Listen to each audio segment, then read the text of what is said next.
Tayo ng isda na karaho na lamayo. Tayo na karaho. Yan, sarap ito tawag dito, ilamayo. Yan.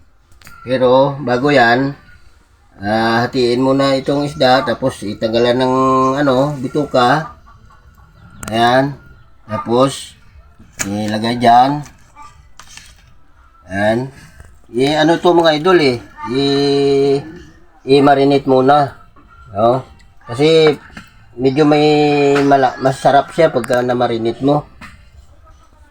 Ibabad mo muna sa nakatimpla na na kung anong gusto mo diyan na pangpalasa.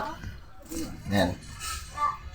So mga idol, ganito yan, tatanggalan ng bituka. Yan. Tapos ilagay diyan kasi mamarinate yan. Ano? So pag nakamarinate na yan siya, ibilad na yan siya sa araw. Ang tawag naman sa paglalamayo mga idol, hindi naman kailangan na ipatuyuin mo. Siguro mga lang mga 3 oras lang na pagbilad. Ayan. Yan bago mo kasi pag nasobrahan naman mga idol, tuyo na yon tawag. So masarap din yung tuyo, pero mas masarap yung yung lamayo ang tawag sa amin. Ayan mga idol. Bilad ko na ang ginawa namin lamayo na karaho, isda na karaho. Nakababad na ito ko na, bilad na.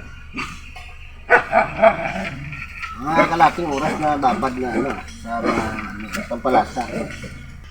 Sarap ito guys, pag nalamayo na mamaya.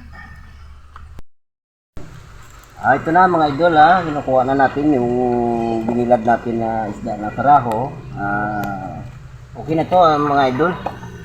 Lamayo na to. Iluluto na natin ito. Ayan.